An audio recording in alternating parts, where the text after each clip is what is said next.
পিয়ারা হয়ে গেছে গাউসুল আজম হযরত বড়পী রহমাতুল্লাহ এত আলা দরজা আল্লাহ হুজুরকে দিয়েছে হুজুর বলেছে যখনই আমার অন্তরে আল্লাহ নবী সাল্লাল্লাহু আলাইহি সাল্লামের জন্য মনটা কাঁদতো আমি বাগদাদে উঠে দাঁড়িয়ে ইয়া রাসূলুল্লাহ বলে কাঁদতাম আল্লাহ পাকের হুকুম হুজুরের সঙ্গে দিদার নসিব হয়ে যেত জোরে বললেন আলহামদুলিল্লাহ কে হযরত বড়পী কিতাব এসেছে হযরত ইমাম শামসুদ্দিন জাহাবি রাহমাতুল্লাহ কিতাব লিখেছেন ইমাম শামসুদ্দিন জাহাবি রাহমাতুল্লাহ কিতাব লিখেছেন সিয়ারু আলামিন নুবালা বলে আল্লামা শামসুদ্দিন জাহাবি হুজুর ওই কিতাব এনেছে হুজুর কোরআন শরীফের একটা আয়াত বলতেন 40 রকম খালি তাফসীর করতেন সুবহানাল্লাহ বললেন সুবহানাল্লাহ ওলামা হযরতরা বসে আছেন জিজ্ঞাসা করবে এখন তো আলেমের ছড়াছড়ি আলেম না বক্তা আলেম বলেন আমার ভুল হচ্ছে বক্তা সবাইকে আলেম বলতে হয় না ইলম অর্জন করলে আলেম হয় বক্তৃতা দিলে বক্তা হয়ে যায় এখন সমাজে আলেমের থেকে বক্তা বেশি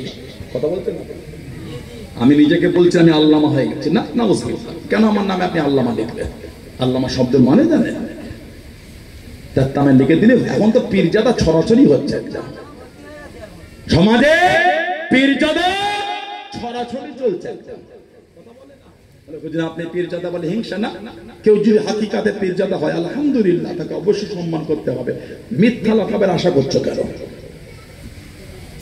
মিথ্যা লাকাব দিয়ে ওয়াজ করছো তুমি নিজেই মিথ্যুকদের জীবন সাজিয়েছো তোমার অধিকার হয় কি করে স্টেজে উঠে ওয়াজ করছো তুমি ঠিক না ভুল বলছি তোমার জীবন তুমি মিথ্যাতে সাজিয়ে স্টেজে উঠে ওয়াজ করার অধিকার রাখছো কি করে নিজেই তো মৃত্যু অন্যকে সত্য কথা শোনাবে কি করে ইউটিউবে 3টে ওয়াজ শুনলে দাওয়াত করতে পারে না তার 3টে ওয়াজ শুনলে হই হই করে ফোনে দাওয়াত কে ওটা বলছি দাওয়াত করলে চেনেন না একজন ওয়াজ শুনতে গেলে তাকে আগে জানতে হয় ইনি কে সমাজে একটা কোনো প্রোডাক্ট খাবার 10 টাকার একটা কিছু খাবার নুন কিনতে গেলে 10 টাকা নুন কি কম পাইবার টাকা আগেরটা অন্যটা দে টাকা ভালো রে না না উনি খাই না 10 টাকার নুন কিনতে গেলে 3বার তর্ক করেছে আর দিনের বিধান শিখতে গেছে ইউটিউবের ভিডিও দেখে শুনে ফেললেন মানে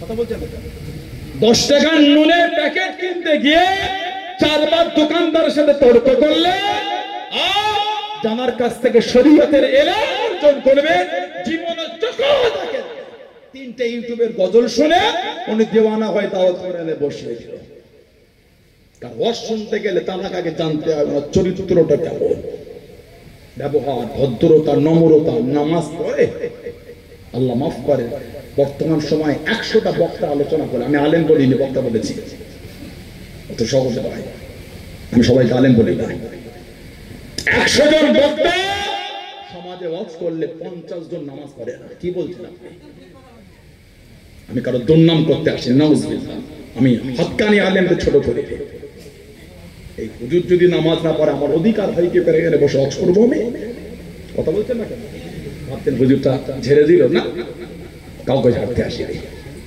আল্লাহকে ভয় করে যারা বেনামাজি ওয়াজ করছেন ওদের ওয়াজটা হচ্ছে হারাম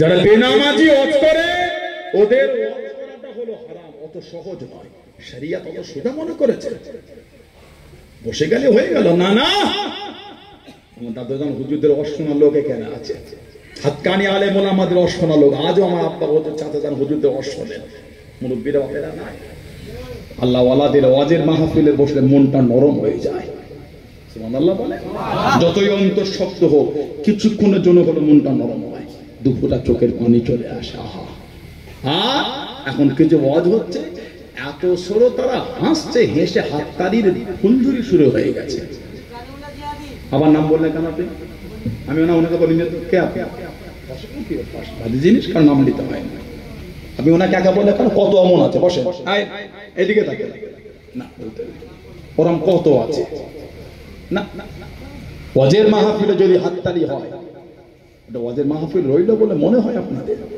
কথা বলতে না কেন যেখানে সেখানে বসতে হয় না ও হাক্কানি আলেম ওলামার ওয়াজ শুনবেন আমল আছে ইবাদত আছে নামাজ পড়ে হুজুর যদি নামাজ না পড়ে আমার অধিকার হয় কি করে আপনাকে ওয়াজ করে শোনাবো আমি কথা বলছেন না কেন আমার জীবন যদি সুন্দর রাসূলের আদর্শে তৈরি না হয় আমার তো উচিত না আপনাকে হুজুরের আদর্শ বলা আপনি আমার অবস্থানে ভালো হবেন কি করে আমার অবস্থা আপনার অন্তরে গিলবে না আর বর্তমান যদি 100 জন লোক ওয়াজ শোনে 90টা 85 থেকে 90টা লোক বিনা উজু দর্শনে।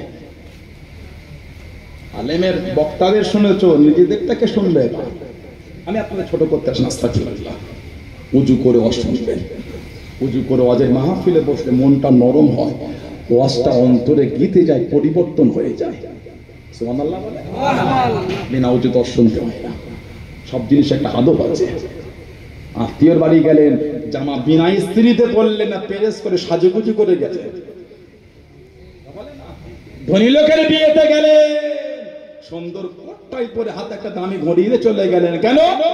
স্ট্যাটাস মেইনটেইন করছেন। বড় লোকের ঘরে গেলেন, সাজুগুজু না করলে হয়? বুটটা চকচকে করে মুছেছেন, নারকেল তেলতে ঘরে মুছেলেন, চকচক করছেন, কথা বলে। আর ওয়াজের মাহফিলে বসলেন, বিনা উজুতে বসলেন কি করে? আল্লাহ আল্লাহ রাসূলের কথা শুনে উজু করলেন না। বিনা উজুতে বসলে তো ওয়াজের মজা পাবেন, আর বিনা উজুতে ওয়াজ করলে ওয়াজের তাসির হবে না। কারণ আমাদেরও উজু করে ওয়াজ করতে হবে, আপনাদেরও উজু করে ওয়াজ শুনতে হবে। তাহলে ওয়াজ করলে ওয়াজের তাসিরও হবে, ওয়াজ শুনলে ওয়াজটা অন্তরে গীতও যাবে। জোরে বলো, আর জোরে বলা গেল না। এখন উভয়ের দিক থেকে কমি হয়ে গেছে। শুধু আমাদের কমি না, আপনারাও হয়েছে। শুধু আপনাদের না, আমরাও হয়েছে। হুজুর যদি তাহাজ্জুদ না পড়ে, আপনাকে তাহাজ্জুদের কথা বলবো কি করে আমি? তাহাজ্জুদে নামাজ পড়লে আল্লাহ পাকের নৈকট্য পাওয়া যায়। জোরে বলো, যাতে শেষ অংশে তাহাজ্জুদ পড়ে। আহা, আমার হুজুরের জন্য আল্লাহ বলে অমিনাল লাইলি ফাতাহাজ্জাদ বিহি নাফিলাতান লাক। জোরে বলুন না সুবহানাল্লাহ। আল্লাহ পাকের ওলি ও জমাকে পেরানে বিদসির রাসূল আদম হাসাদ বরবি রহমাতুল্লাহ আলাইহি কুরআন শরীফের একটা আয়াত বলে 40 রকম তাফসীর করে দিয়ে হুজুরের মজলিসে বড় বড় উলামারা বসে গেলেন। আল্লাহর ওলি হাসাদ রাসূল আদম বরবি রহমাতুল্লাহ আলাইহি হুজুরের মজলিসে সেই জামানার বড় আলেম আল্লামা জাহাবি হুজুরের মজলিসে বসে গেলেন। হুজুরের জামানায় বড় বড় আলেমরা আল্লামা ইবনে জাওজি হুজুরের কাছে বসে গেলেন। আল্লাহর ওলি রাসূল আদম হাসাদ বরবি রহমাতুল্লাহ আলাইহি কোরআন শরীফের একটা আয়াত বলে 40 রকম তাফসীর করেন। আল্লামা জাওজিকে ওনার বন্ধু জিজ্ঞাসা করলেন, আপনি এত বড় আলেম হয়ে গেলেন, এত বড় মুহাদ্দিস মুফাসসির হয়ে গেলেন, এই তাফসীর গুলো কি আপনি জানেন? এই তাফসীর গুলো কি আপনি জানেন? আল্লামা জাওজি ওনার বন্ধুদের জবাব দিয়ে আমি জাওজি প্রথমের 11টা তাফসীর ছাড়া 29 রকম তাফসীর জীবনও কোনোদিন শুনি নাই। জনে বলুন সুবহান, আর একটু জনে বলুন সুবহান। এই 40-এর মধ্যে 11টা আমি জানি, 29 রকম তাফসীর জীবনও শুনি না। বড় পীরকে আল্লাহ সেই ইলম দিয়েছিলেন। জোরে বলো। হুজুর ওয়াজ করে, একজন শের এসে হুজুরের মজলিসে বসে একটা সূত্র নিয়ে বসেছে। উনি একটা করে শের নাদ বলছেন, উনি একটা করে গিট দিচ্ছে, লাস্টে গুনবেন কটা হয়েছে। কেন? হাতে গুনলে গুলিয়ে যাবে, হাতে গুনলে গুলিয়ে যাবে। একটা করে বলে, একটা করে গিট দেয়। কিতাব এসেছে, বড় বিশ্বাস শের বলতে বলতে ওয়াজ করতে করতে তার দিকে খেতাব করে বললেন, আনা ওয়াহিল্লু ওয়া আনতা তাকিদ। এই আমি এখানে শেরের গেট গুলো খুলছি, তুমি ওগুলোকে আবার লাগাচ্ছ। মানে উনি ওখানে গিট দিচ্ছে, আল্লাহর হুকুম হুজুর স্টেজে বসে বুঝতে পেরে গেছেন। জোরে বলো, আর একটু জোরে বলা গেল না? আল্লাহর ওলি ওয়াজ করে, লোকের মুখে চর্চা শুনেছেন অনেকে। একজন বড় আরবি গ্রামারের পণ্ডিত, নাহর পণ্ডিত, শুনেছে বড় পীর ওয়াজ করতে গিয়ে আরবি গ্রামার বলে অনেক যায়। আজকে গিয়ে হুজুরের মজলিসে বসে একটুখানি হুজুরের মজলিসে বসেছেন। সেদিন বড় পীর রহমাতুল্লাহ আলাইহি জিকির সম্পর্কে তালিম দিচ্ছেন, জিকিরের আলোচনা করেন। উনি খালি বসে বসে বলেছেন, যাতা ইয়াউমা মিন্নি, আজকে দিনটা বেকার হয়ে গেল। এত শখ করে এলাম, হুজুর অনেক আরবি গ্রামার বলে, আজকে তো জিকির সম্পর্কে আলোচনা, খালি বলেছেন যাতা ইয়াউমা মিন্নি, দিনটা বেকার। হুজুর স্টেজে উঠে তার দিকে খেতাব করে বলছেন, এই তুফাদ্দিলুন নাহবা আলা মাজালিসুজ যিকর। সুবহানাল্লাহ বললেন, তুফাদ্দিলুন নাহবা আলা মাজালিসুজ যিকর, তুমি নাহর মজলিসটাকে জিকিরের মজলিসের থেকে গুরুত্ব দিচ্ছ। তুফাদ্দিলুন নাহবা আলা মানে উপরে, মাজালিসুজ যিকর তুমি নাহর মজলিস জিকিরে মজলিসের থেকে গুরুত্ব বেশি দাও। এসো, আমি আব্দুল কাদের আমার কাছে বসে তোমাকে নাও শিখিয়ে দিচ্ছে। জোরে বলুন না সুবহানাল্লাহ। এত আলা মাকাম আল্লাহ ওনাকে দিলেন। গাউসুল আজম বড় পীর রহমাতুল্লাহ কাদেরিয়া তরিকায় ডানার মাজারটা জিয়ারত করতে গেছিলেন। 4 ইমামের এক ইমাম তরিকার হযরতে বাহাউদ্দিন রহমাতুল্লাহ বড় পীর সাহেবের কবর জিয়ারত করলেন। কবরটা জিয়ারত করে, আপনার কবর জিয়ারত করেন তো? কি বলে এখন আবার কিছু মোবাইলে ইউটিউবের হুজুর হয়েছে। যুবক যুবক ছেলে 3টে ভিডিও দেখে মোর মাথায় ফতোয়া দিল কবর জিয়ারত বেদাত। ঠিক না ভুল বলছি? আর আমাদের বাড়ি কিছু কিছু ছেলে ওই ভিডিও থেকে হই হই করছে। তাহলে আর মানাটা কি হলো? ইস্তেকামাত কই, দৃঢ়তা খোদা। 20 বছর ওয়াজ শুনছে আর 3 মিনিটের ভিডিও থেকে 20 বছর ওয়াজ বেকার হয়ে গেল। 20 বছর ওয়াজ শুনলে হাক্কানি আলেম উলামা মুফতি মুহাদ্দিস 3 মিনিটের টুকরো ভিডিও দেখলো কবর জিয়ারত বেদাত, ওটাই ওর মাথায় ঘুরছে। 20 বছরের ওয়াজ 3 মিনিটে ভিডিও খেয়ে ফেললো। তার মানে কি? আপনার মধ্যে মজবুত নাই, আপনার মধ্যে ইস্তেকামাত নাই, দৃঢ়তা নাই। একটা জায়গার উপর আপনি ইস্তেকামাত নেই। কথা বুঝতে পারছেন না? পাচ্ছেন? এক জায়গায় দৃঢ়তা হয়ে যায়। এই হুজুর বাদ দিয়ে দেন, মুজাদ্দিদুজ জামানের মানার জায়গায় মজবুত হয়ে যায়। কিসে সানাউল্লাহ সিদ্দিকী নীতির বাইরে হলে কথা বলতে না? কিসের অমুক সিদ্দিকী তমুক সিদ্দিকী অমুক বক্তা তমুক বক্তা নীতির বাইরে হলে চিনি নাই না দেন। আমি আর মুজাদ্দিদুজ জামানকে ভালোবাসি, আমি আর 5 হুজুরকে ভালোবাসি, আমি হাক্কানি উলামাদের ভালোবাসি, আমি পুরপুরা শরীফের মুরব্বী হুজুরদের ভালোবাসি, আমি আল্লাহ ওয়ালাদের ভালোবাসি। ঠিক না ভুল? এই মজবুতি হয়। যদি 3 মিনিটের ভিডিও 20 বছরের ওয়াজ খেয়ে নেয় তাহলে তার নীতির জায়গায় মজবুত হতে পারেন না। এতটা মজবুত হয়ে যায়, নীতির বাইরে হলে দেখার সময় নাই। এগুলো দেখি না, ফালতু জিনিস দেখে টাইম নষ্ট করার লাভ নাই। আমি মানি বাবা আল্লাহ ওয়ালা, আমি ওখানেই মজবুত। কি করছে না তো তার কবরে সে বোঝে, আমার অত বিচার করা। সাধারণ লোক আমি এই নিয়ে আছি। ফতোয়া দেওয়া দরকার, আপনি ফতোয়া দেবেন কেন? আপনি হুজুর, আপনি না মুফতি সাহেব, না মুফতি সাহেব, আপনি আর ফতোয়া দেবেন ও দরকার নেই। গাল দেওয়ারও টাইম না, কাউকে গাল দেবেন। গাল দেওয়াটা খারাপ জিনিস, গাল দিলে আমলের নুন নষ্ট হয়ে যায়।